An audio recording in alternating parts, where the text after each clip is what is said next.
L'enfer ne contient pas de pire furie qu'une femme dédaignée.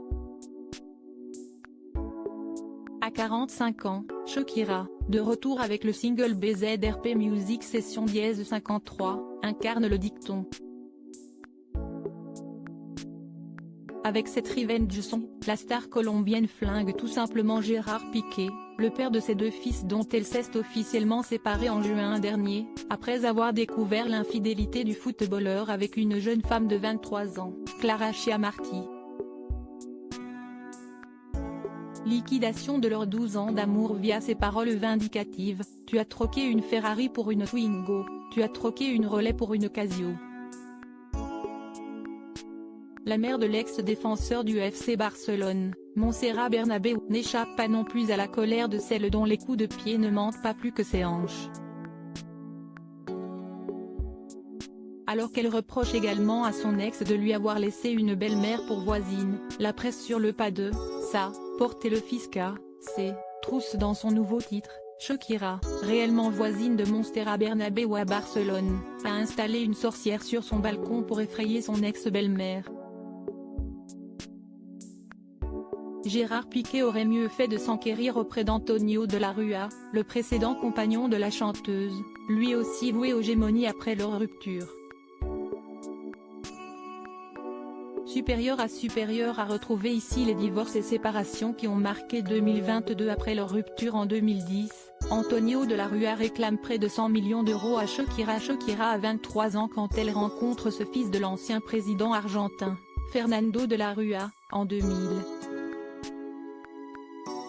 Cela fait 10 ans qu'elle est une star en Colombie. Enfant, elle a été diagnostiquée hyperactive.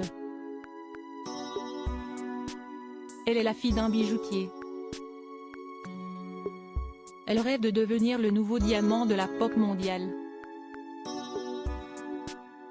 Antonio a vite fait de la séduire avec son regard ténébreux et son pédigré étincelant. Avocat de formation et directeur officieux de la campagne présidentielle de son père, en 1999, il s'est conseillé Shakira, devient autant son manager que son amant, allant jusqu'à négocier le contrat d'exclusivité de la chanteuse avec le tourneur Live Nation. Chèque de 70 millions d'euros pour le couple.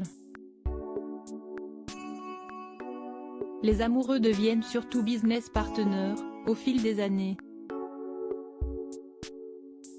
En août 2010, ils annoncent leur séparation amicale. Antonio de la Rúa reste l'un des conseillers juridiques de Shakira jusqu'en 2012. Jusqu'à ce qu'il lui réclame des indemnités pour ses conseils dispensés sur l'oreiller et jamais rémunérés, durant la décennie passée. Préjudice estimé à près de 100 millions d'euros, tout de même. Les ex se retrouvent devant un tribunal, qui déboute l'avocat. Adios, Antonio. En 2019, Shakira adresse toutefois ses condoléances à son ex, après la mort de Fernando de la Rúa. Sale moment pour le fils de l'ancien président. En 2018, il s'est séparé de celle qui avait remplacé Shakira, une autre colombienne, la Jet Daniela Ramos, avec laquelle il a eu 2 enfants. Les mots de Shakira, alors en plein bonheur avec Gérard Piqué, le réconfortent à peine. Le malheur des uns faisant le bonheur des autres, Antonio de la Rúa aurait repris contact avec la Bomba Latina, l'été dernier.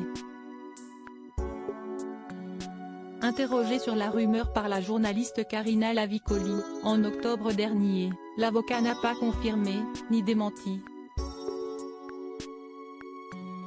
Plus prudent peut-être. Crédit photo, Juan Rico Fame Pictures.